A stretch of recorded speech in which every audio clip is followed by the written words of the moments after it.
All right, good evening, everyone.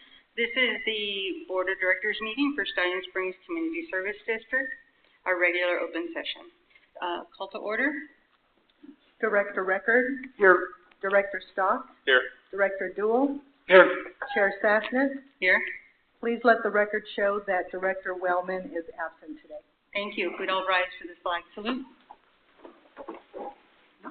I pledge allegiance to the flag of the United States of America and to the republic for which it stands, one nation, under God, indivisible, with liberty and justice for all. Thank you. The first item on the agenda is our flag salute, our report on closed session, and there is nothing to report on our closed session and no action will be taken at this time. The next item on our agenda is our public comment. This portion of the meeting is reserved for any person desiring to address the board on any matter not on this agenda and over which the board has jurisdiction. Please be advised, however, the Brown Act prohibits action on items that are not listed on the agenda or properly added to the agenda under the provisions of the Brown Act. Board members may, however, respond briefly to statements made or questions posed. They may ask a question for clarification or request staff to report back to the board at a later meeting. Also, the board may take action to direct staff to place a matter on a future agenda. Speakers are limited to 3 minutes. Please step to the podium and state your name for the record before making any comments. Are there any public comments this evening?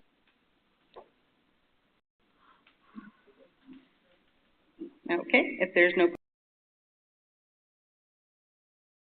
business, this portion of the meeting is reserved for directors to present to the board of directors and the public information, announcements, and items that have come to their attention. No formal action will be taken. A board member may request an item to be placed for consideration at a future board meeting. Board? With the board's permission, I'd like to take the lead here and offer some shout-outs regarding the passage of Measure A. Thank you. And as I mention your name, please stand up and remain standing. If I don't mention your name and you're part of the team that worked on anything that I'm going to mention here, please stand up. And everyone, please remain standing until we're finished. I want to thank Chief Crowell for being the face of Measure A. Initially, I wasn't sure how comfortable Harry would be with that role, or even that he could survive the many public safety meetings he had to attend while fronting the daily requirements of the department in every other way. Well, nothing succeeds like success, Harry.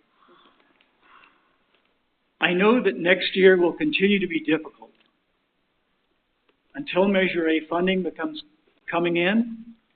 But at least now there is the light at the end of the tunnel, and I hope you may find more peace of mind in the outcome, if not actual rest. I'd like to thank General Manager Laura Lynn for shepherding the district successfully through the process leading to the passage of Measure A. Thank you to all of those who worked on the seemingly endless subcommittee meetings leading to constructing the substance of Measure A for the ballot. I know you're here. Everyone who worked on a subcommittee.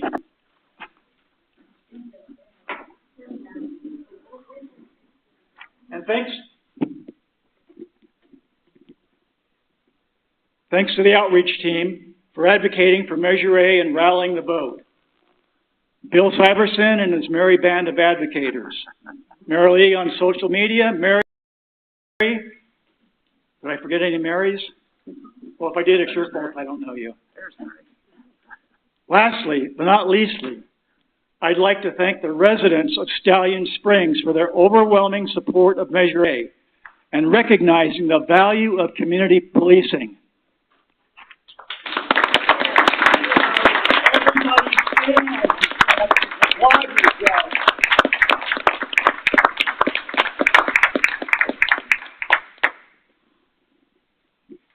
A lot of folks from communities not dissimilar from Stallion, or at least those who share basic infrastructure challenges, may be looking to us for answers to their similar issues. Without an extensive survey of our residents, who would probably not be thrilled with more politically appearing interrogatives, We may never know the precise reasons for the success of Measure A. Or maybe it's just that without the physical sanctions of gates and walls, or even those imposed from outside the district, that the residents of Stallion Springs, at the pointy end of a long rope of civilization, as similar as people anywhere and everywhere, no matter what at times may seem to be irreconcilable differences, simply realize that our safety and well-being is entirely up to ourselves. We are responsible for us. Thank you.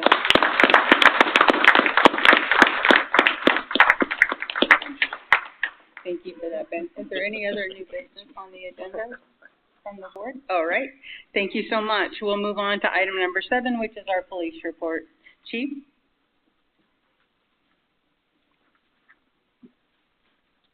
So I apologize. I was out at the last meeting for July.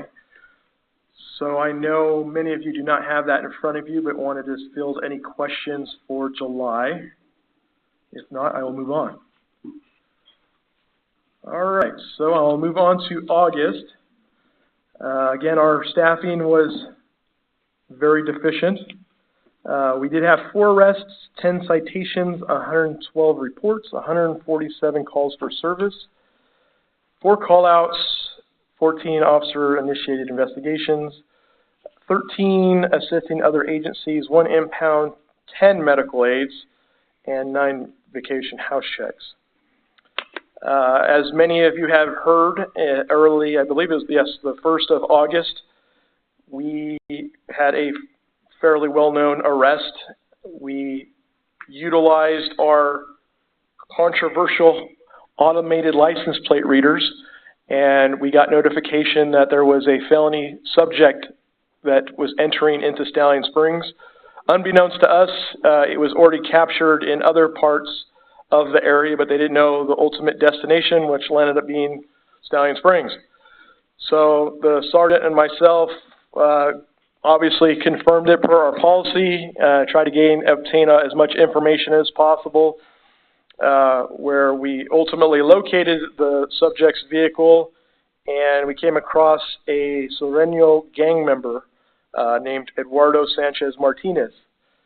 He had an active felony warrant for firearms violations up in Sonoma County, and subsequent to our investigation, we also located a loaded handgun as well. He is a very well-known documented gang member. He also has some information for those who like to read online, some interesting reading material, if anyone wants to deep dive into that. We were able to take him into custody without incidents, and he is pending trial. He did also have 47 rounds of ammunition with him as well. Several different types of ammunition, some only law enforcement have access to. We also had an individual that has 8 cases. I believe he's pending sentencing, but he was somewhat involved in a elder abuse forgery arrest. It was his son-in-law, I believe. He forged multiple documents trying to defraud some elderly residents of ours that also have some degenerative cognitive issues. And the Sheriff's Department coincidentally had a separate investigation with the same individual, and they were subsequently arrested. He was arrested for multiple felonies, including forgery and financial elder abuse. We did have a misdemeanor warrant arrest. We had a traffic stop where an individual had false registration on his vehicle and also did not have a valid license. I believe it was suspended, and did not have any insurance. Subject has had priors for the same situation. We did have an investigation of illegally exhibiting a firearm. One of our residents exhibited a shotgun at a person who was driving an automobile. It was I guess you would say, somewhat like a road rage incident, but they were a resident. There was a piece of, I think, a trail or a piece of property that's adjoining to their property. Person got fed up and thought displaying a shotgun loaded was the best way of handling it as opposed to contacting us. So that's an investigation has been completed and the report has been submitted to the district attorney's office. We have had several different forgery investigations that are still pending. We did have a investigation of a sexual abuse of a young child under 3. We also had 2 death investigations over the last, I would say, 3 months. We've lost approximately 6 different residents. We've unfortunately, a lot of people were very well known in our community, so it's definitely impacting our local residents. So we're trying to obviously reach out and get people assistance as needed. And we also had several domestic incidents. For those that don't meet the criteria for an actual arrest, we are required per our policy and just what we do in our department is to take at least a domestic incident report for documentation purposes. And with that, I have nothing else. If anyone has any questions in regards to my police report. Are there any questions for Chief? Oh, I didn't mention, thank you, Judy. I'll try to put it lightly. We have had some emergency situations where the folks are not calling 911. They're either calling the office, finding my wife on social media, or text messaging me at 3 o'clock in the morning. I say this kind of facetiously, but it's factual. We may not help you because we may not be in the area. Obviously, if it's an emergency, call 911. Or at least our dispatch center, which is indicated here, but I can remind everyone, 661-861-3110, which is Kern County Sheriff Dispatch. On a rare occasion, we have received some calls for service that are not dispatched to us immediately. So again, our dispatch looks at it as a priority list, priority 1 through 4. And they make that determination if they're going to call us out. Again, depending on our hours that we've worked and what time we're coming on.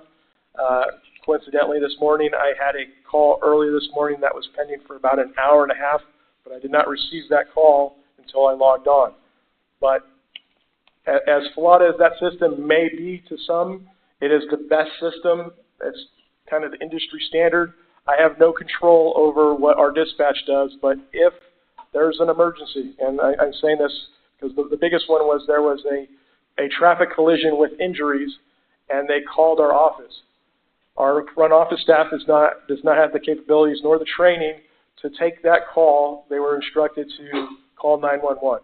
The last thing I want to do is have my staff say that because, again, it's not their responsibility, but we're trying to be helpful. So if you have any further questions on that, I'll be more than willing to field that. But please call those numbers if you are in need of law enforcement assistance. Thank you, Chief. Any questions or information for Chief from the board or from the committee? All right, then we need a motion to receive and file. I make a motion to receive and file the police report. Second. We need a Judy. Motion. We did a motion and a second to receive and file. Okay, all set. All right, thank you. Received and filed. All right, the next item on our list, pleasurably, is a swearing-in ceremony for Officer Jesse Esposito. Ladies and gentlemen, we are extremely excited.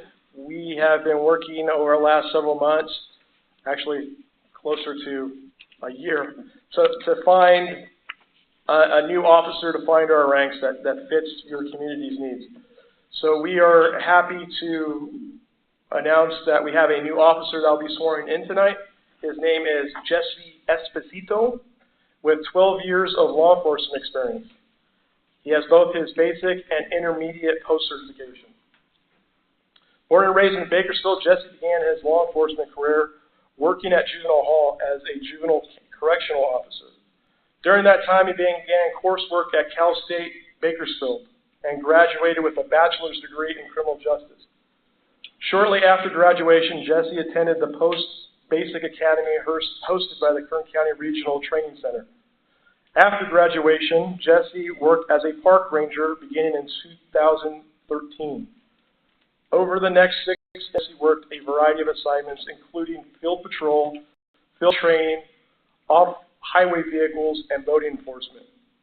He really has a passion for DUI enforcement and community partnership programs. In addition to being recognized for Mothers Against Drunk Driving for his efforts to combat the crime of DUI, Jesse also was recognized for the Kern County Law Enforcement Foundation for outstanding service and community involvement during their 2015 Officer Year ceremony. Jesse obtained the rank of sergeant with the Rangers, which he worked for 2 years before beginning his new position with the Kern County Probation Department starting in 2018. Upon becoming a probation officer, Jesse very quickly became the department's canine handler, and for the next 6 years worked with his apprehension and narcotics detecting canine partner to support probation operations throughout Kern County. Again, we're very excited to welcome him to our ranks, but I do want to mention those in attendance of his family that are here today. With that said, there's some tough names in there, so I say I apologize in beginning if I accidentally butcher your name. His wife, Katina. His daughter, Georgina. That's why I wanted to do the disclaimer. Valerie, Ann and Ralph Frugaletti, Dessa, and Lisa. Thank you for being here. So with the swearing-in ceremony, I'm obviously going to bring him up, and we'll go ahead and get that all taken care of, the formalities out of the way. I wanted to make sure that you have the appropriate time to go ahead and take pictures. It is a great time, and hopefully this is Jesse's last stop. So yes, just take your time on doing that. I know we have some other pressing business, but we want to make sure that we capture that special time period for you. All right?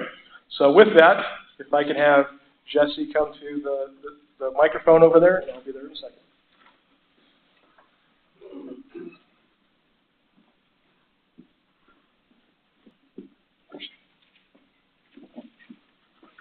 Actually, Ralph, you want to go ahead and stand?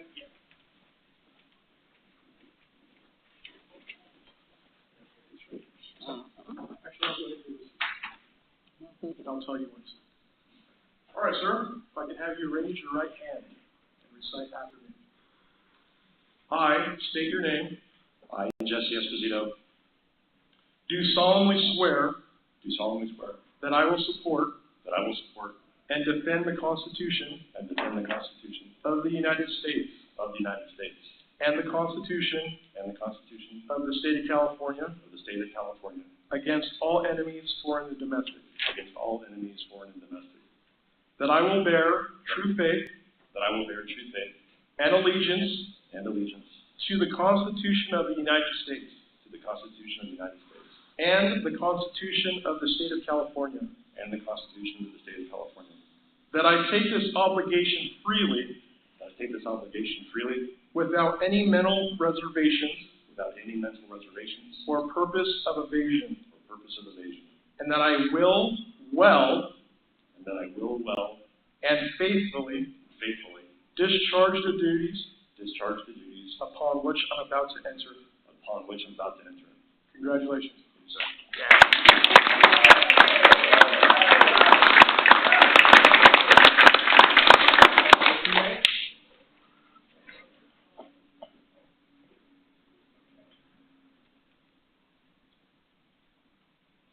Oh, shoot.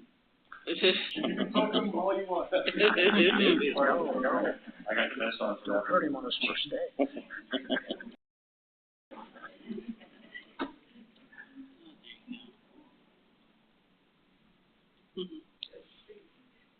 It is tricky, isn't it?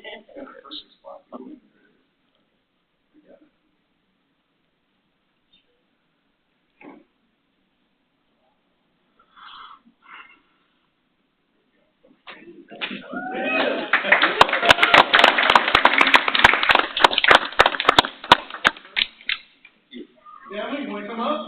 Chief,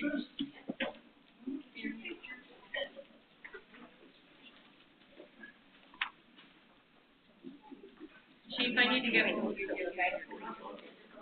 Chief. I'll need one with you, maybe she can, after.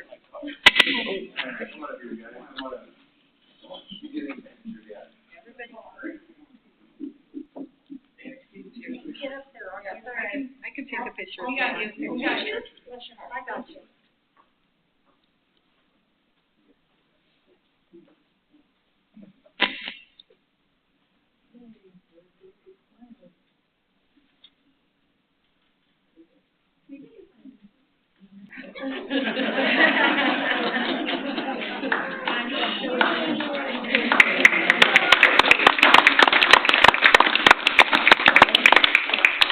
Jesse, stay, Chief, for just a second, please. This is press release worthy right here. Awesome, thank you. Congratulations. Thank you, congratulations.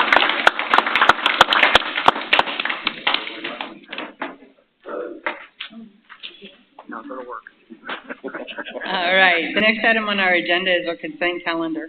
All items on the consent calendar shall be considered routine and will be enacted by one vote. There will be no separate discussion of these items unless a member of the board or an audience member requests specific items to be removed from the consent calendar for action. There are 6 items on the consent calendar this evening, and they are approval of the minutes from July 28, 2025 special board meeting, approval of the minutes from the August 19, 2025 regular board meeting, review of financial reports, approval of checks for August 2025, approval of CalPERS retirement payments, and review of well production report. Are there any items that are being requested to be removed from either the board or the audience? Okay, if there are none, then we need a motion. I make a motion to approve the consent calendar for, should I go through all? No. Okay, so just approve this. Second. There you go. Everyone in favor? Aye. Thank you. All right, the next item on the agenda is the formation of a Measure A standing committee. The board to nominate 2 board members to serve on the Measure A standing committee and direct staff to take applications of interest from resident volunteers. For some background here, Chief Crowell has requested that the board form a Measure A standing committee. This committee will consist of 2 board members and volunteer members of the community. The idea behind this committee is to hear suggestions from residents regarding how Measure A funds should be used and for transparency of the accounting for Measure A funds. So if there's any questions? Would you like me to give a little bit more background? Yes, please, thank you. I'll try to fill in for Chief. It's a special moment for his department, so we'll give him some grace and let him enjoy that. So the Public Safety Committee that was formed, doing the research and the background for Measure A, through that discussion and through a lot of discussion with Chief Crowell is highly suggesting that a Measure A standing committee be put into place. Most standing committees of these types, they don't meet every month. Usually it's quarterly, semi-annual, in some cases annual. It just depends on the workload and the volume that's running through that budget item.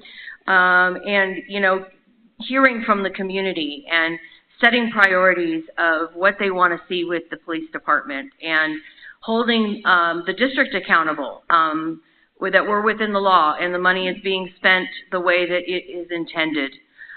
So it is put on the agenda this evening that we start moving forward with forming this committee as a Measure A standing committee, and that starts with assigning 2 board members to serve, and then we can open it up to interested applicants from the public.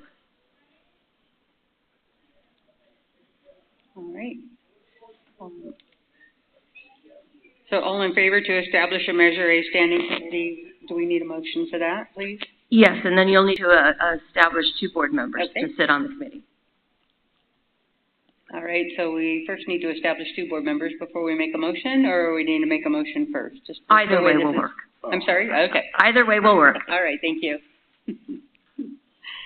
All right, do we have board members who would like to serve on the standing committee? I'll volunteer. All right. Do we have another board member who would like to volunteer on the standing committee? I volunteer. This is me, Jeff. Mr. Stock. Who's looking at him? Okay. What do you think, Director? Rock, paper, scissors. I'll volunteer.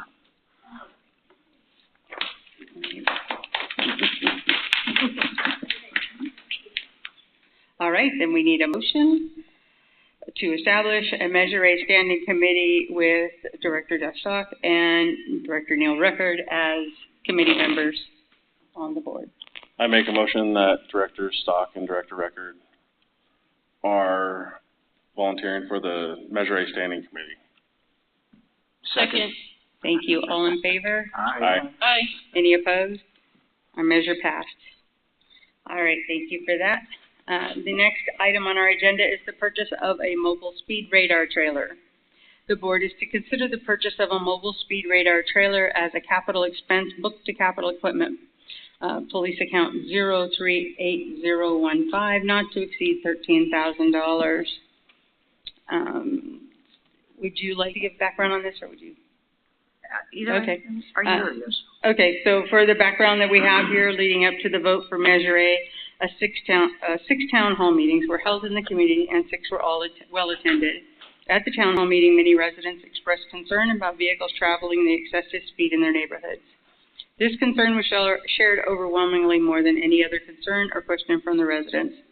The residents of Stallion Springs voted in favor of Measure A and placed confidence in the Stallion Springs Police Department. To address the residents' concern, the purchase of a speed radar trailer will aid and improve the Stallion Springs Police Department's ability to enforce speeding vehicles. Also, residents have placed the trust in the district that their tax dollars will be used within the law, and residents like to see immediate results from their yes vote. Would you like to elaborate Can I on that? ask, does it take a picture, a snapshot, or anything if you are exceeding the speed limit? So it's just the sign finger shaming people? So, attached to the, ASI is a little spreadsheet comparison of all the features. I did do a lot of homework with, Jason Garza's assistance from an IT standpoint. And the trailer that we're recommending is the first one there. It does give a lot of data back to the police department, but it does not write a ticket, if that's what you're asking. That is something that will still fall in the hands of the law enforcement officers that are qualified to do that. So Director Sassnett did say, we did hold 6 town hall meetings. In every single one of those meetings, there was concern raised about speeding vehicles. So this has come to you now because, as we've demonstrated on many occasions, the way that the property tax roll is, Measure A money will not actually show in the district's account until 2026-27 fiscal year. And I will just say that I'm recommending we purchase this now for several reasons. One, hearing the community in the town halls, demonstrating that we're listening to their concerns and their needs. And this is the 5th election that I have run in my career, and I will tell you that the majority of residents who cast their vote with confidence don't understand the lag in the funding. And if just this world of instant gratification that we live in, if a matter of weeks go by and there's not something they can see, touch, feel, they think we're not doing what we said we were going to do. So my recommendation as the general manager is to go ahead and approve this expenditure now, and then possibly, use as the Measure A money starts to trickle in, offset that initial expenditure. Yeah, thank you. I think this is a logical strategy, and I approve of everything you've said. The question as to which one, I have to say on the highway, what gets my attention, or even coming into a town where they're trying to slow you down, is when they have the flashing slow down when you Yes. exceed the limit. Does that first one, this is the most expensive one, right? Yes, Does that first one have that ability? yes. And my other main consideration with all of these is how secure and vandal-proof are they? So they are all coated with what they refer to as graffiti-proof coating. So if they do get tagged or something like that, it's removed easily with probably a standard cleaner that you would use at home. And there is a 3-year warranty with that coating. The top one that we are recommending, I want to do some clarification with that, and it touches on what Director Duell asked about. It is called a radar trailer speed alert with message.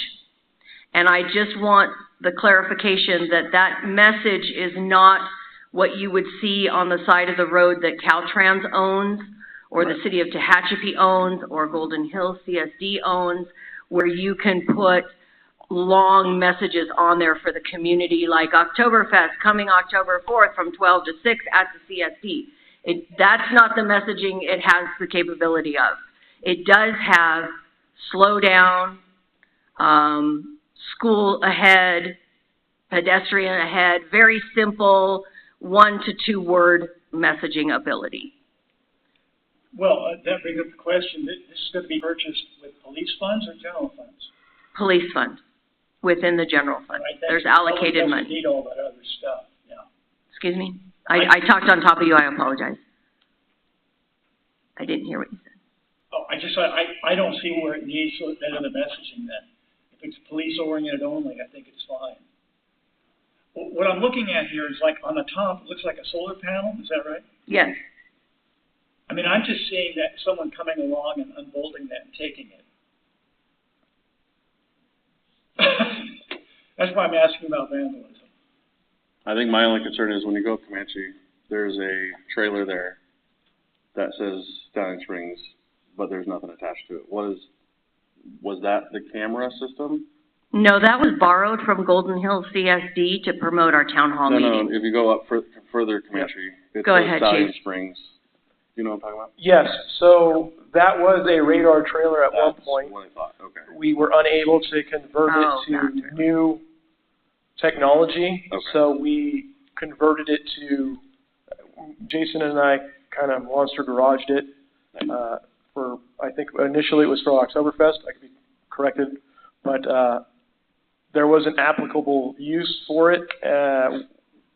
Currently it is kind of becoming dilapidated. So we're trying to it's the increase fact that it got old, not because it got vandalized and we don't have the money to fix it? Correct. Okay, And it all right. was That was solar my as only well. concern, is I saw we had one, and if we don't have the money to repair things when people destroy them. You Correct. can't purchase Okay. the parts. They don't Okay. exist Okay. anymore. Perfect. And Director Duell, one of the reasons, and I'm being cautious in answering a little bit of your question because I don't want to publicize something that Chief doesn't want me to.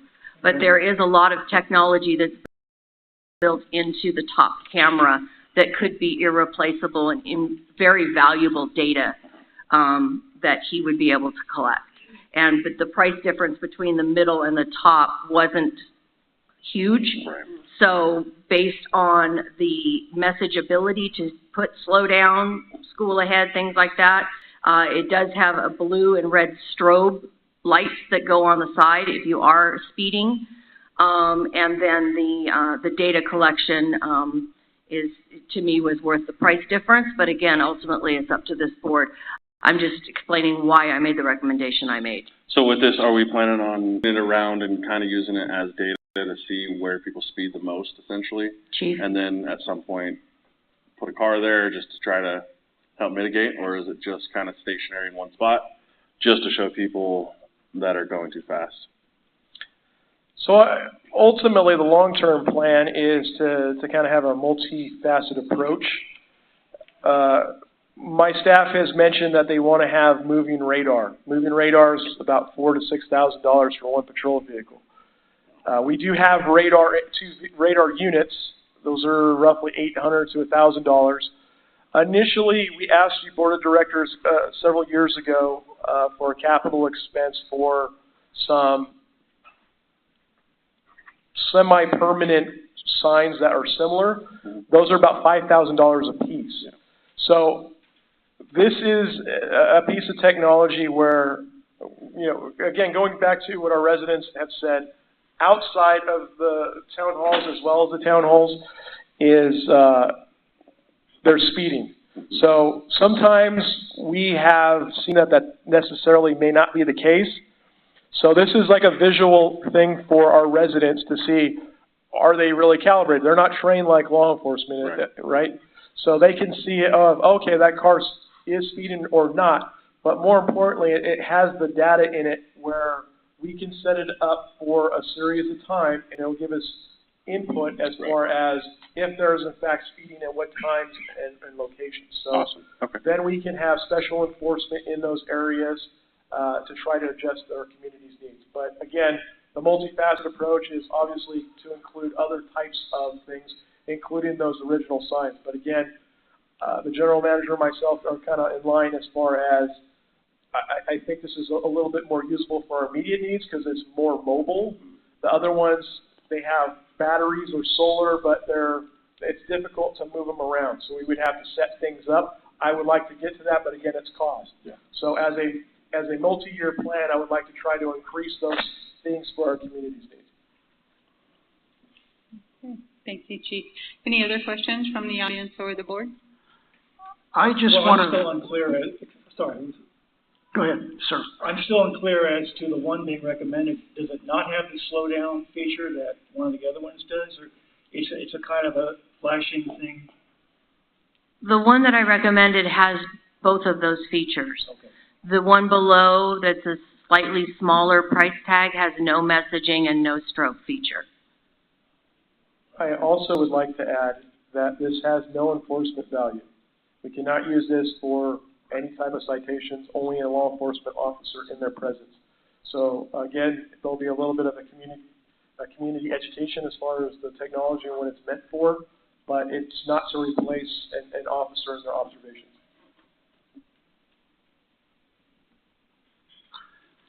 I just have two observations. The first is I don't know how effective these are. And I don't know that we would get our money's worth out of it.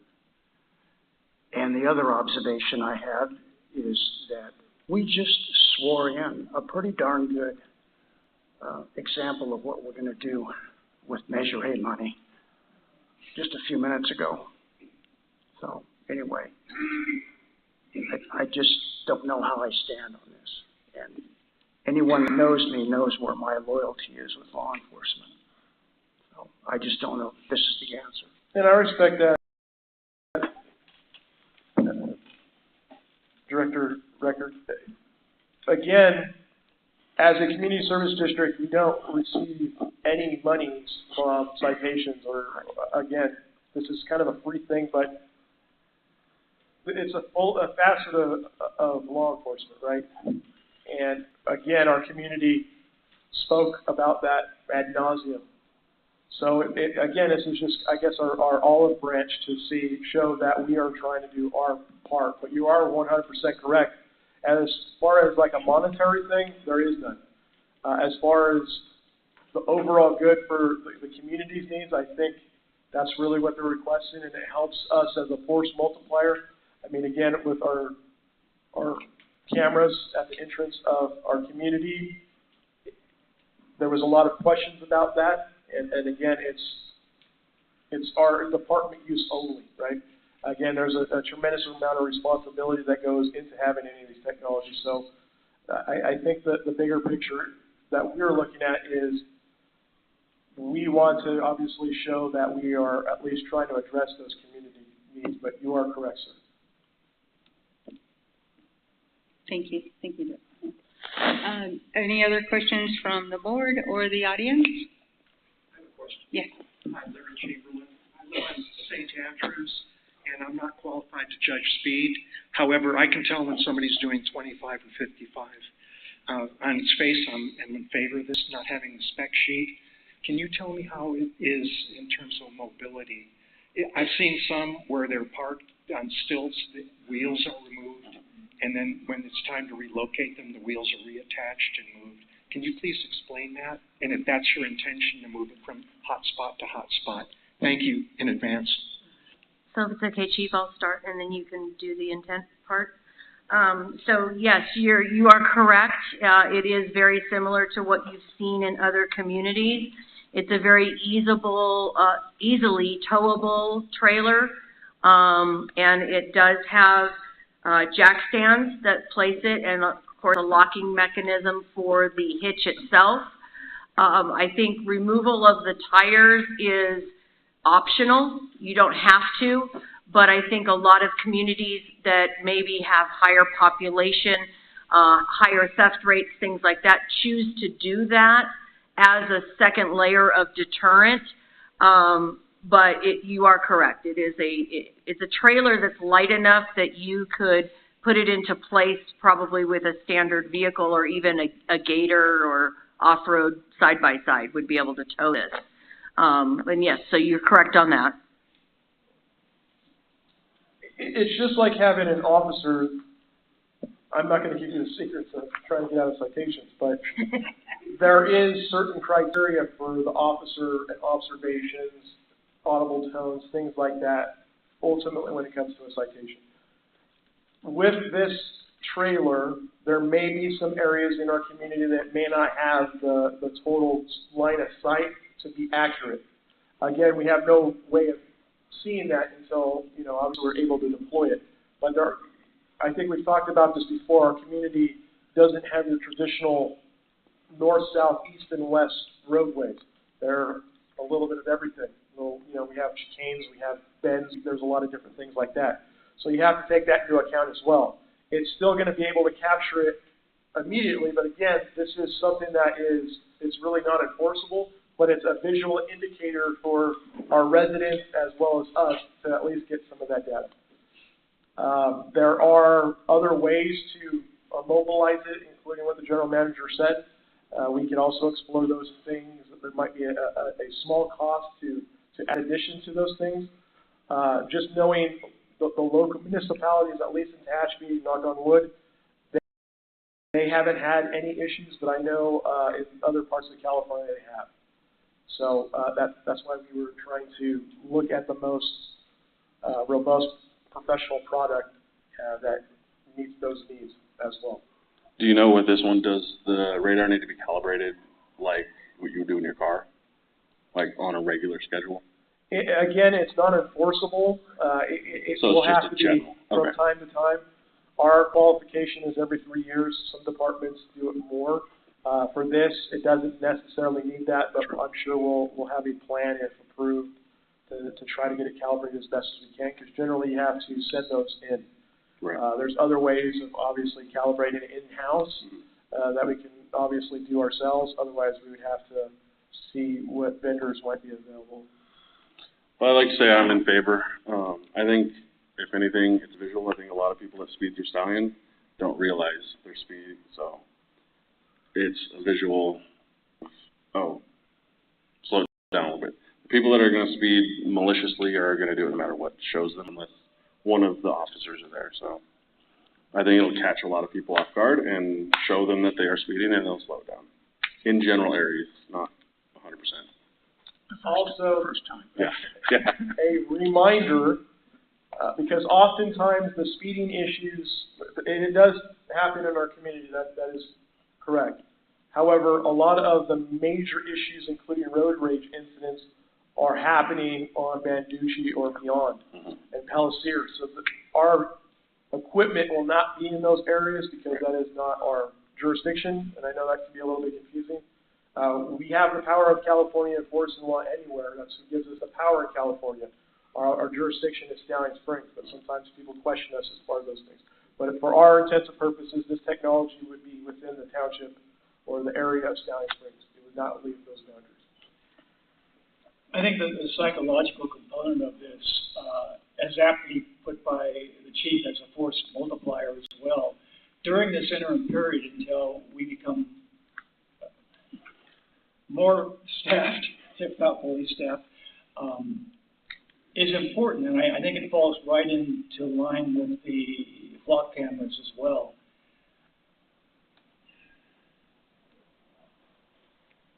All right, thank you. Any other questions? I'm sorry, yes.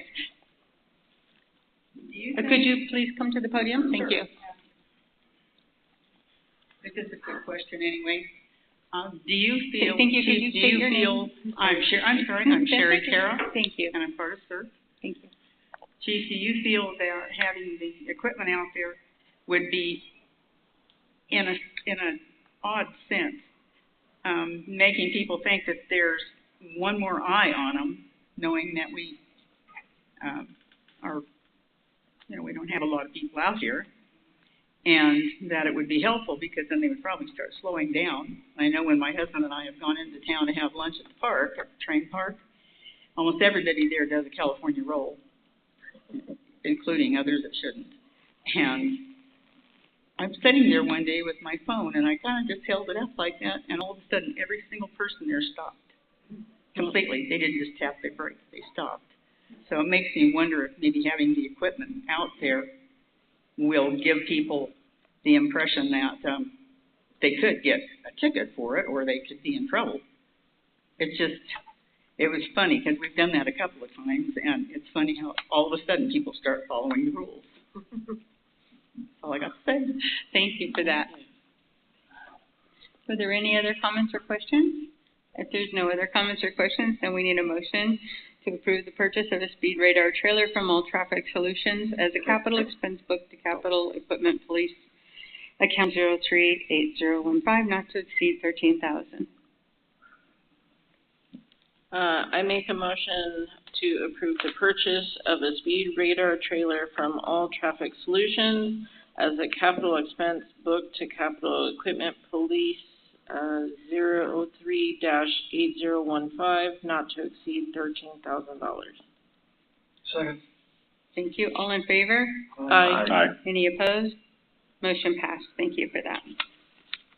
All right, the next item on our agenda is the Stallion Springs CERT.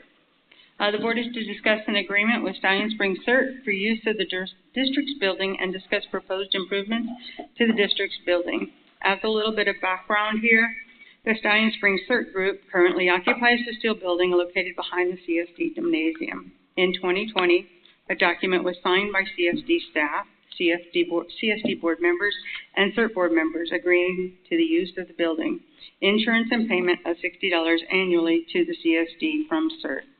This document lacks many of the parts of a valid lease because, among other deficiencies, it does not define a term, does not specify the area CERT is leasing, and does not specify how certain costs associated with maintaining the building are to be shared. For example, the district currently pays an annual premium of $693 to insure the building. In order to better define the relationship between CERT and CSD to have a valid lease agreement on file and cover the cost of the district's insurance, in November of 2024, a new draft lease agreement was composed by district legal counsel. That new draft lease was presented to CERT.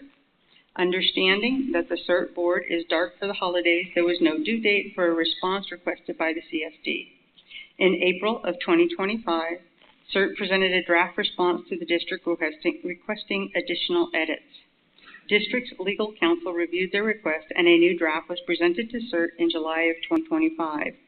CERT also pointed out that new legislation, SB 1103, had gone into effect that would apply to them because they are a nonprofit organization with less than 20 employees.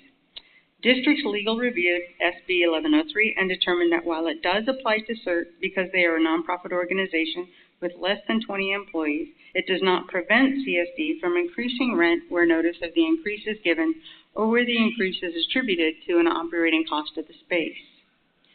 CERT has requested several times to make tenant improvements to the building. CSD staff and CSD legal counsel has determined that any interior tenant improvement must follow all building code and ADA regulations, and that the interior tenant improvements will likely trigger a need for additional modifications to the exterior of the building to meet those building code and ADA requirements at a substantial cost to the district, funds for which are not available. Therefore, modifications such as a restroom are not possible at this time. Well, General Manager, would you like to give your recommendation and expound? Yes. Before you get started, Lauren, I just want to say that I asked for this to be put on the agenda a couple months ago, and the reason is because certain members have come before the board in resident comments in open session and addressed the board for the last couple of years, and I felt like the board needed to be responsive to what was going on. So I asked that this be put on the agenda so that we could determine how to move forward with this. And I just would like to say that for me, the only way to accomplish anything here is to move forward and not let this become Festivus, the airing of grievances.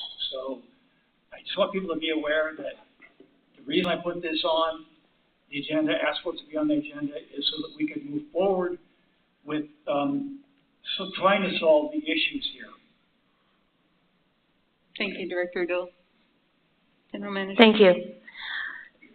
So I became General Manager in December of 2023, and this was one of the first items that I started to work on and started to research.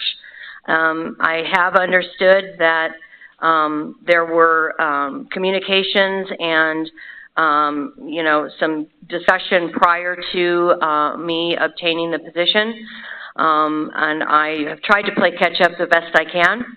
I've done a tremendous amount of research, and I've had a lot of conversations with our legal department, and understanding the financial situation that the district is currently in, and understanding now that because it's a building that is a public government-owned building, we must abide by any building code regulations and ADA requirements. And if anyone has any experience in construction of public lands or constructing or adding restrooms or anything like that, there's a tremendous amount of requirements. And those requirements are extremely expensive because any government body has to pay prevailing wage by law. So knowing that these interior improvements are going to trigger additional improvements to the structure and the exterior of the structure, my recommendation is to ask the CERT group if they would like to continue using the building in its as-is current condition, and if so, ask CSD legal counsel to draft a new lease agreement that reflects such and present CERT with a new lease, including annual payment by CERT that can cover the annual insurance costs for the district. Thank you. Thank you. Are there any questions from the audience?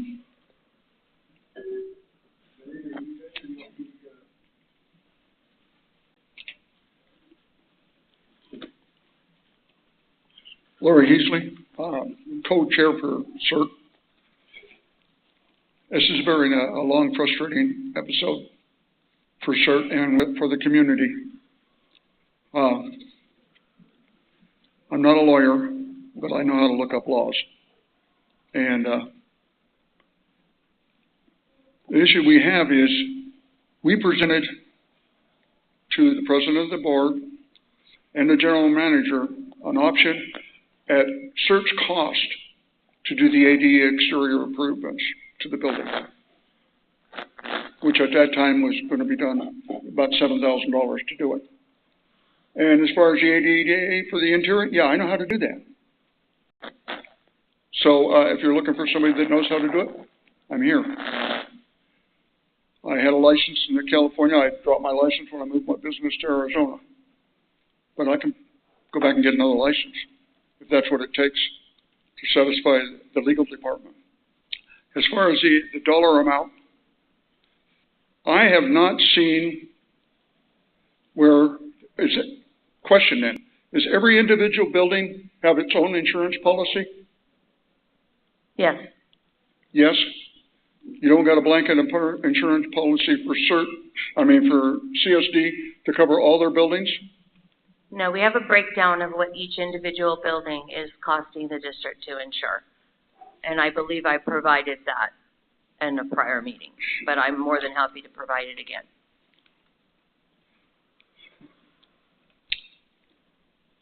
The second draft lease that was presented by the general manager still was not acceptable to CERT at this time, so we need to work on it. And right now, it doesn't sound like it's going to work very well. So my question is does the board put a value in CERT? We have a problem in recruiting because we have no place dedicated that we can use to train new members. We have a lot of people that want to, but the times we've tried to use this facility, other events have taken place that have prevented us from using it. We need to have 3 consistent weekends in a row to do the training. And we can't get that there. We've tried that for several years. Before our current general manager was here, we tried it, and we were not successful. So if we're bringing in outside experts to do a teaching episode, you can't have it well, maybe we'll be there and maybe we won't. Maybe we'll be allowed, maybe we won't. So this casual way of treating CERT has not worked well for me personally. And as we continue on, I've been dealing with this building for 5 years. And for 5 years, I've got very little progress done. So I think I've got a counter to the concern over the amount of money that it would take to bring the outside up to cost. I have a contractor who will do it at cost. Otherwise, he'll do it. He'll pay his employees, and it's his donation. We pay the materials. CERT was going to pay their materials. And that was presented to you, Mrs. Asnett, and you, Mrs. Goliath. So there's a thing, and I was willing to put it in writing, but I never had anybody get back to me. And that's been the communication breakdown. It's been ongoing with CERT to CSD constantly. We ask, we beg, we try, and we haven't had a satisfactory response from the CSD. Can I chime in for half a second? I'm just curious, and correct me if I'm wrong. Obviously, there's negotiations that need to happen between the lease of the building and us and all that. Can we build a committee or a small negotiation team between the board, CSD, and CERT and have a true negotiations that's not on an open platform so that there can be better dialogue back and forth instead of this small intermediate kind of setting? That's up to the board. If I the didn't know board if it was decides legal. that Yeah. they want I to didn't do know if it something was like that, legal. it's Entirely fine. up to the board. It's not going to change law, and we Okay. have to abide by the law. Well, I know could the whole board be a part of that negotiation team? 2 board members 2 board by members, Brown okay. Act, yes. So just like a committee, okay. I would like to get a committee together and go into negotiations with you guys. Have an open format at a table where we're talking individually and not on this platform and see what we can come. I think there is a lot of value to CERT, but business is business. Just like you guys said, you can't have a guy come train because business is business. You can't do it a certain way. Same on our side. Business is business. It's not a personal jab. She sees loss. She's trying to fix loss. Loss is always a negative, especially when it's public funds, because you get a few community members that see that they could see it as you getting a handout, and that's blowback on everybody. So I'd like to 2 board members volunteer to go with 2 of your board members and go into negotiations. Jeff, if I'm wrong, it sounds like you're talking about a mediation team on the board. Is that Sure. right? Is that right? Sure. I guess it could be perceived as that. Can I have a clarification, Laura Lynn, of what the district's responsibility is, or vice versa, with CERT? So Chief Crowell can probably elaborate on that a little bit more for your understanding, but this particular Stallion Springs CERT, to my knowledge, is just one of two in the state or county, Gary, Claire, that are not sponsored by and deployed by the fire department. I believe Ridgecrest and Stallion Springs are the only two that are sponsored by and deployed by the police department. Is that correct? So my recollection, yes, it's us and Ridgecrest that the police department sponsors the Community Emergency Response Team, which is a branch of FEMA. And FEMA is the one who approves the training that they go through. So the Stallion Springs Community Services District Police Department is their sponsor, and they currently occupy a building that is owned by and sits on land owned by the district. So then our only legal responsibility is as leasing to CERT. And their sponsor. I'm sorry? And their sponsor. They can't have a CERT without the sponsor of the police department. Gary, yes. Yeah. Police is the sponsor. Yeah. Oh, I see. You're breaking them. Gotcha. But yeah, I mean, I don't know. You're probably right. Yeah. It's the same thing. Yeah. Eventually, but I don't know. Do you have anything to say about that? And of course, the police department is a component of the community service district. So yes, the umbrella, I guess if you want to call it that, is the police department is the immediate sponsor of CERT, but obviously the community service district is the bigger picture of it. Question. So in our background information, it's indicated that CERT would do improvements on the interior, but the district would do improvements on the exterior. But CERT is indicating that they would be willing to do the improvements on the exterior, but it would be through volunteer. Is that acceptable legally? No. And that's what came down from legal? Correct. When I proposed to them what CERT had proposed in their last draft, I was informed that if CERT did interior tenant improvements, that they must be to code and ADA compliant, and that those improvements would trigger exterior improvements to the building itself, to the parking lot, to the access from the parking lot to the building. It was like hitting a line of dominoes. It just started to fall and open these issues, and because the building is owned by a government agency, we must pay prevailing wage. By law, we don't have a choice. I add on to that is you can have volunteer labor, and volunteer labor receives no salary, and that's acceptable by the state of California. I would have to pose that to our legal. Okay.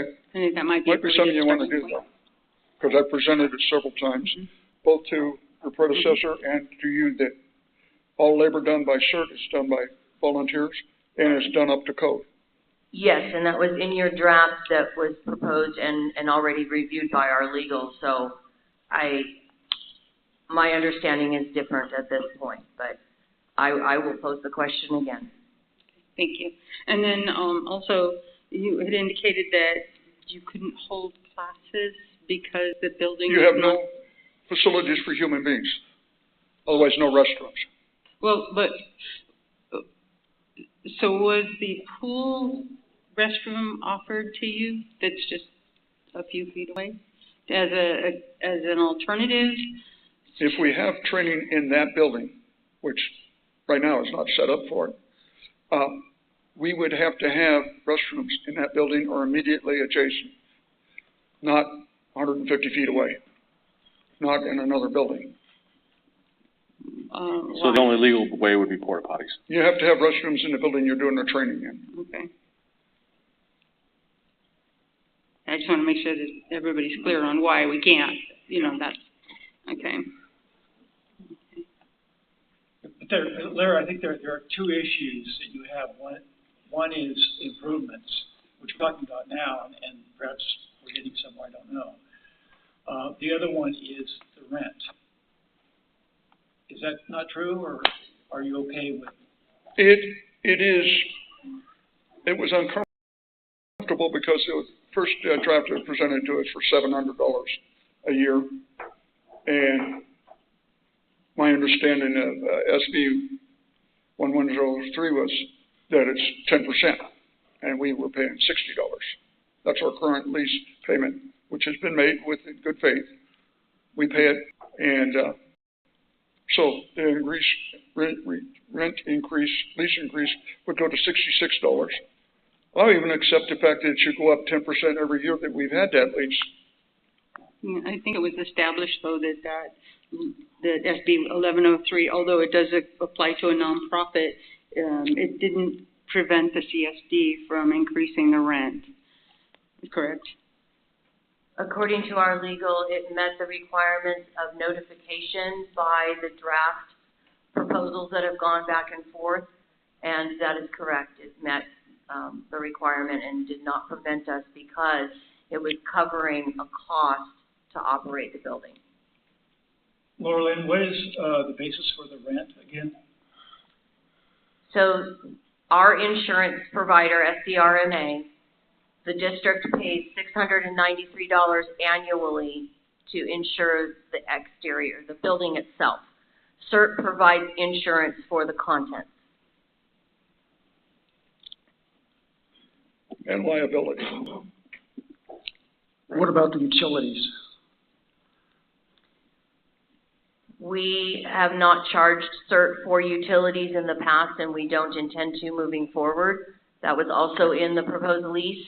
And the reason being is we actually have no way of tracking utility use for the building because it doesn't have its own meter. It's pigtailed off of the meter for this building. So just to be clear, the insurance is based on the yearly insurance cost? Is that, we're not charging anything else then? That is correct. Are you good with that?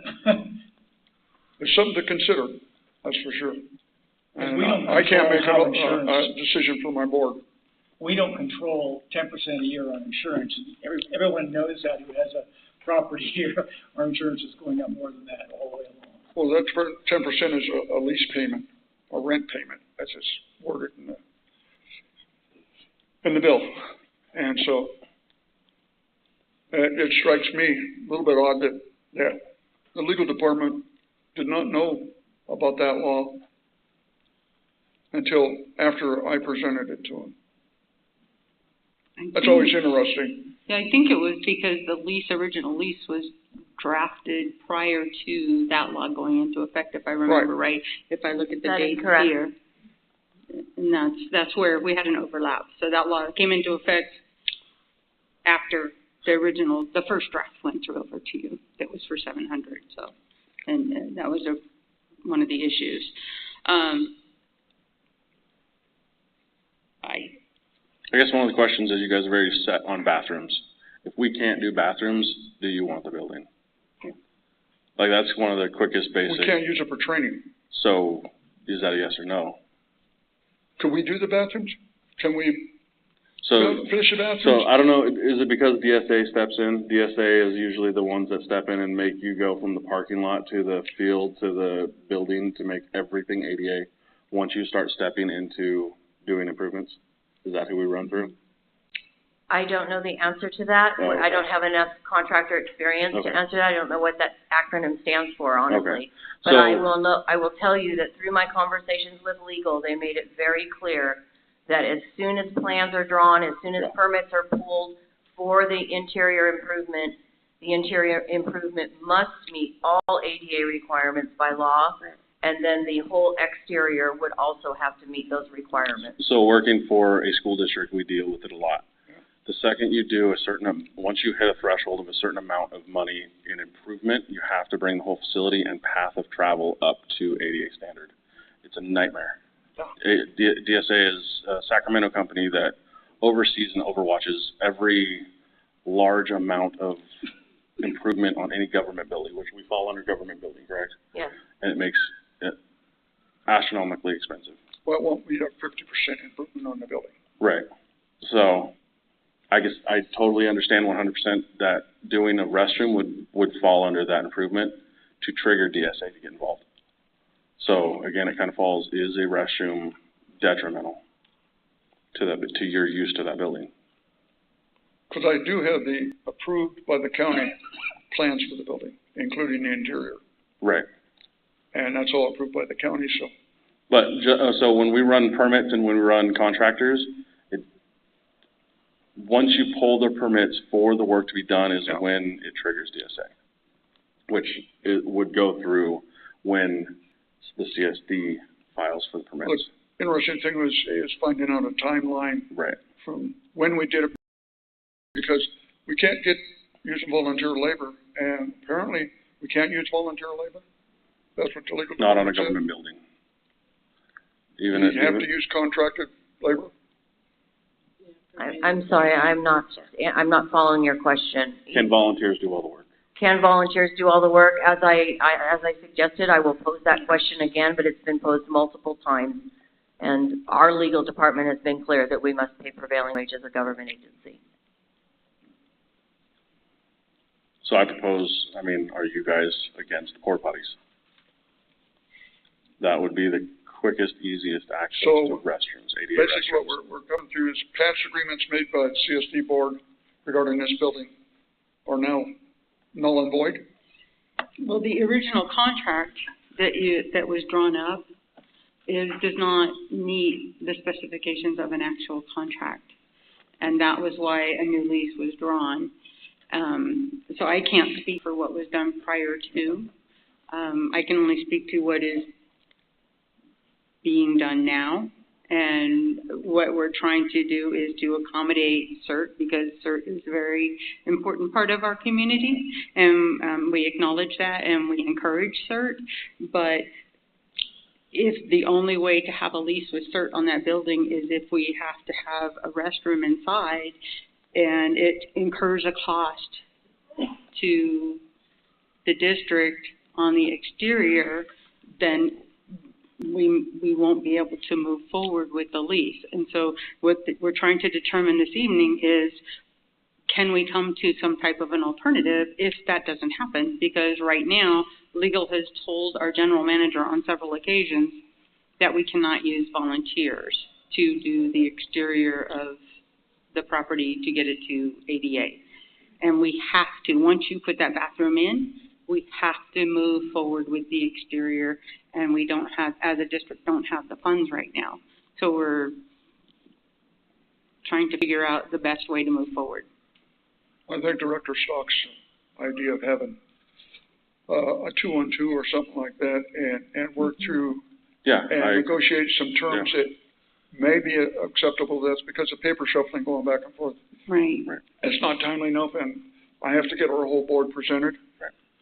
And being volunteers, they're not eminently always available. We've been really hurting on having volunteers. Part of it is a morale issue over this building. And it's really hard to have people that want to volunteer to become a member of CERT that are younger, and we can't provide them with training. Now, if I had a guaranteed I can use this facility or a given facility that meets requirements you have to have 88 bathrooms for it.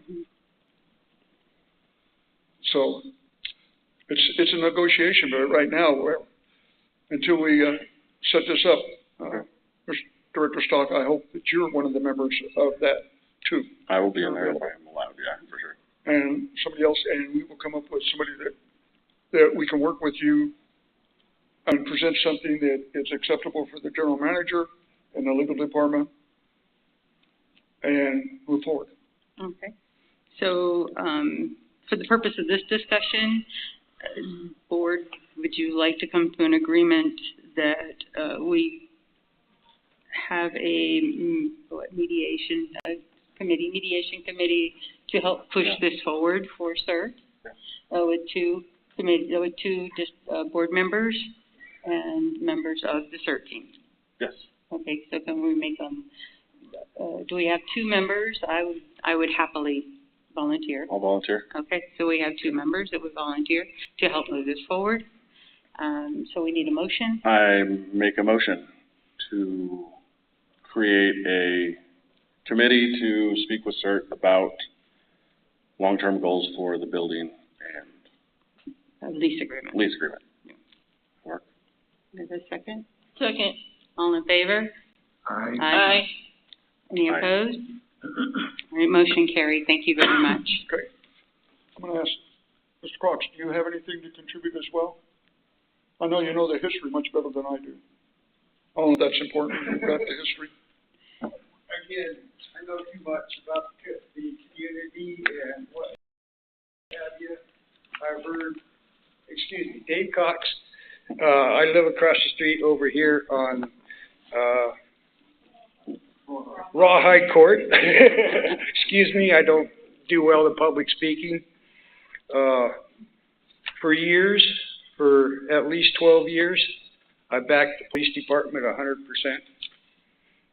Been ready 24/7, 365. And the matter of the lease of $600 or $700, what do you value, sir? Yeah. And I think that'll be A point of discussion. Yes. discussion for our, Yes. to move this forward. I was asked to present I just wanted you to let you know where I stand. And we do value CERT very much. So I understand that. It would be to help you. detrimental to this community without it, and our police department that we just passed Measure A, that we just backed the police department 100%, that this is even an issue to me personally.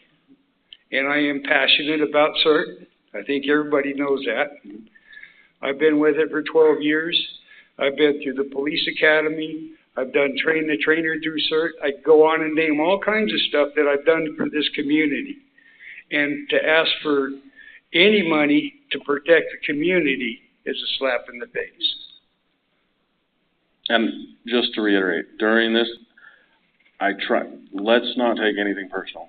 Negotiations, everybody's gonna come out unhappy. Okay. There's no slap in the face, there's no jabs, it's business. Right. When you go into a business negotiations, everybody's unhappy at the end. That means you did a good job. We're just coming to an agreement. Yes. I've been through corporate negotiations for the unions and what have you. I understand the negotiation process. I'm happy to be part of it. Thank you. I just wanted to let you know my feelings. Yes. Thank you. Thank you for everything that CERT does, and we'll do our best to move forward with this in the immediate future. Thank you. All right. We will move on to the next item, which is our general manager's report. General manager? Thank you. Many of you know by now, Measure A election was certified yesterday. It says it will be because when I had to post my agenda, I couldn't say that yet. But I did receive official notification with a final tally from the elections department yesterday. 2,449 ballots were mailed out. 1,168 were returned, with 992 yes, 176 no. So it passed with 84.93%, and we needed 66, as many of you know. So huge success.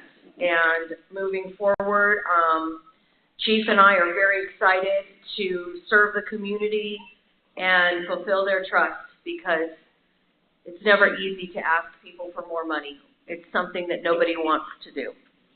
And, you know, we are humbled by the by the number of yes votes.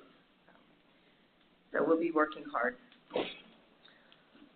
Wednesday, September 3rd, I was the featured speaker at the Tehachapi Economic Development Council meeting representing Stallion Springs, and I gave them the background, the why, the work to go into Measure A. I attended Oktoberfest planning and assisting in finding volunteers. CERT touched on it a little bit. For whatever reason, it seems to be an epidemic. Finding volunteers is extremely difficult. So again, if anybody has October 4th available, I will find you a job.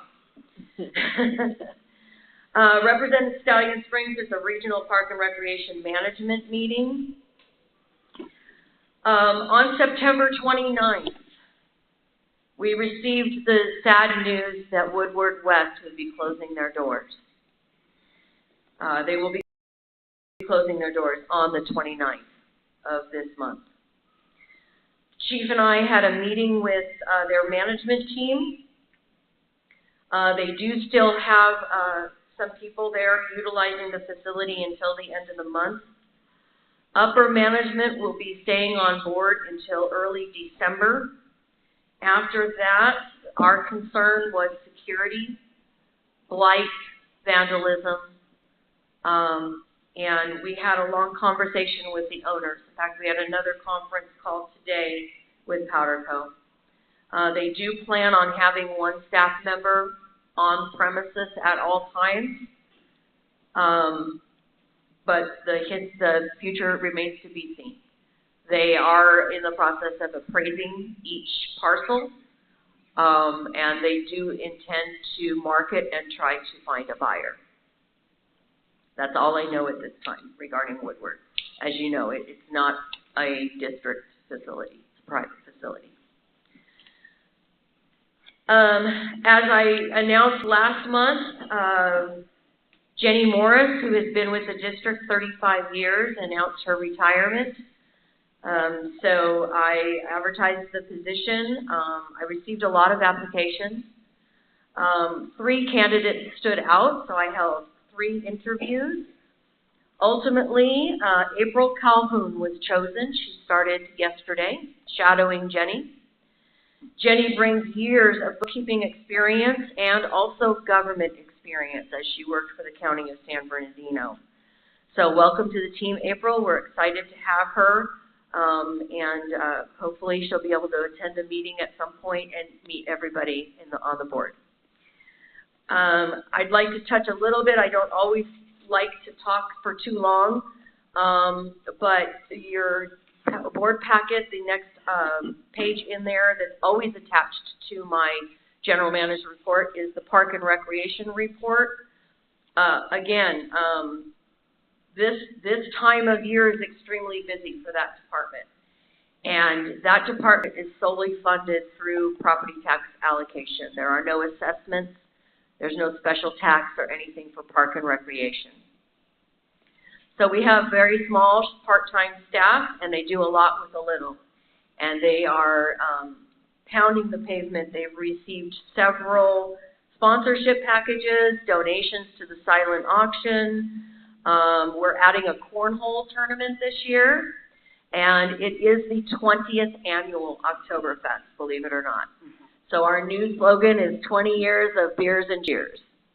And then, of course, immediately following that, we'll be thrown into Trunk or Treat and all of the holiday festivities all the way through Easter from here. So it's a very busy time of year, so I want to acknowledge that staff.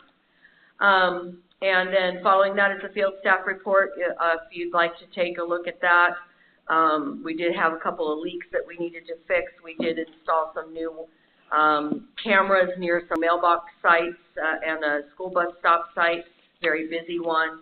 And that's my report for tonight, unless anybody has any questions. Are there any questions or comments for our general manager? Do you know if they're still doing the haunted house at Woodward? No. That's a no, you don't know, or no, they're No, not? they will not be. Okay. They will be closing their doors on the 29th of September. Fully, okay. So it's coming up quick. So it's my understanding that Tehachapi Terror that hosts that has found a new location in a warehouse behind Tractor Supply. Oh. So they are moving forward with their event, it's just not at the same location. So Steve Cook, Bergen Place. I have a question regarding Woodward, and the sewage situation. I'm assuming that most of their facilities are on the sewage system? Yes. And I don't know what percentage they represent in terms of billing towards the overall cost recovery, Yes. but is there a plan to offset that cost? I don't know how things work on septic. I don't know if it's billed as part of water usage, Yes. or if it's a straight fee, or if it's a combination of the both. So that's one of the first things I looked at. Of course, it's an economic hit. With water, sewer, and standby, it's estimated lost revenue of $70,000 a year for the district. We are in the process. We're very close to the finish line. We've been working very hard for over a year. And again, we're getting close to the finish line. I'm hopeful that we will be receiving a grant for a very substantial state-of-the-art piece of equipment that will streamline the operation of that plant significantly.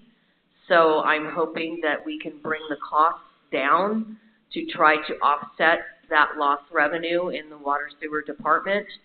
But it's definitely a big hit, and it is across the community. You know, our two local restaurants, our little gas station and general store, all of us are going to be impacted by this closure. So that brings up my second question, and I know Ben made a post on Nextdoor in the last few days about this, in terms of an Olympic training facility or some other ideas. But why don't we work on the idea of marketing the value of Stallion, putting the group together that will address that and promote Stallion itself, so that we don't just depend on Woodward to sell, but we create an economic possibility for an entity to come in here and be quite successful in drawing in third parties, in drawing in people that want to stay in the facilities they have, in offsetting our costs, in driving the revenue at the vendors that we have, the private businesses, and just helping with the overall economic viability of the town. I think that that's a fantastic idea. And I will tell you that through the Greater Tehachapi Economic Development Council, one of the subcommittees is the Tourism Commission, and they do a great job, and there's probably a footprint similar that Stallion Springs could follow. But organizing a group like that and looking at marketing the community as a whole, I think could benefit in many, many ways. I think the boilerplate's already there. I don't think we need to depend on an outside entity to do it. I think what you proved with that excellent video that you did for the police, I think you take that and use it as a framework for Stallion overall. I think we undersell ourselves. I don't think we have to be commercial about it. But I think there's a lot of neat things that build on the Four Seasons concept, and a lot of fundamental things that are great here. So that video was created by a third party. It was not created by the district. It was a third party that does videography for a living, and they graciously donated their time and energy to putting that video together for us. Right. But I think we're at a bend in the curve here, where I think we need to act quickly, so that we can get the right people to come in here and be successful. So are you recommending that the board create a tourism commission or a committee? Yep. Okay. Yep. Madam Secretary, I wasn't clear on that, so I clarified it. I apologize if I stepped on you. Can I add something, just kind of mirroring what the general manager mentioned? Howder did indicate that they're going to be aggressive as far as trying to sell off their properties. I mean, optimally, they'd like to try to sell all in one, but in this market, that might be very, very challenging.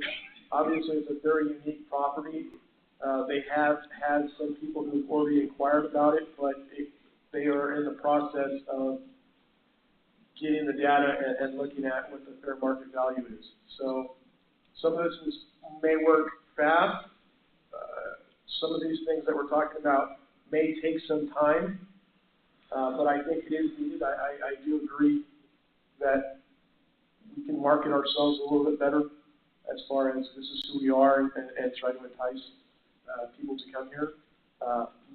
My concern as far as the police department is because there's so much uncertainty with the market and interest rates, and obviously with the uniqueness of that business, are they going to be able to sell that sooner than later? Because it's going to really tax our resources if they don't do it soon.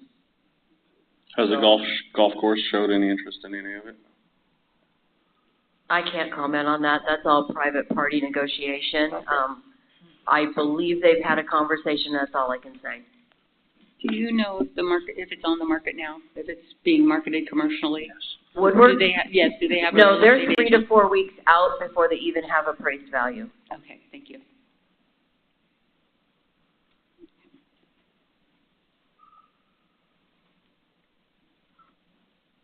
Okay. Were there any other questions for our general manager or comments? Well, I just wanted to follow up briefly, on the police, Measure A video. I think it's so good. I'd like to see the Measure A specific stuff edited out, and that we put that on a site so that people know what the police here do and why they're necessary. So the next time we have to go for money, even if it's not for police, they realize what the CSD is doing. So if that's a possibility, I think it's just a matter of editing the video to take the Measure A stuff out, putting it on our website. I would have to check because we don't have the rights to it. I don't think that would be an obstacle. I would just have to check with the company that assisted us.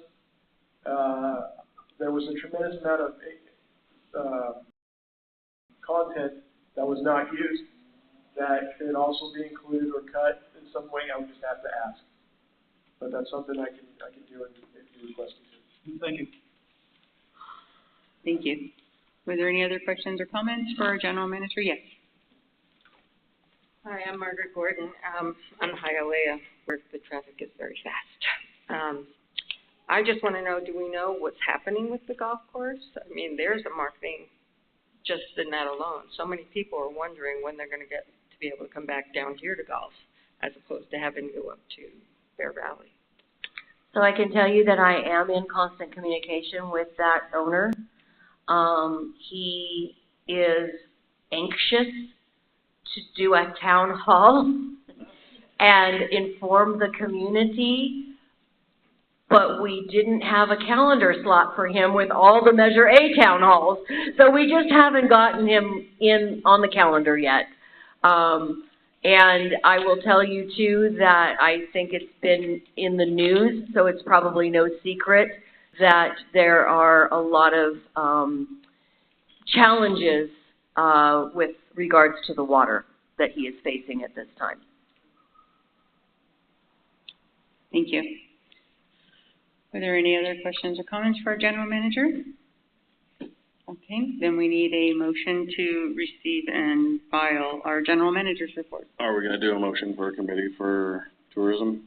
I think we need to put it on a calendar. It has to be agendized. Yeah, it Okay, has to be okay. agendized. So we need a motion to receive and file our manager's report. I make a motion to receive and file the manager's report. Second. All in favor? Aye. Any opposed? Motion carried, thank you. All right, then the next item is a motion to adjourn. I make a motion to adjourn. Second? All in favor? Aye. All opposed?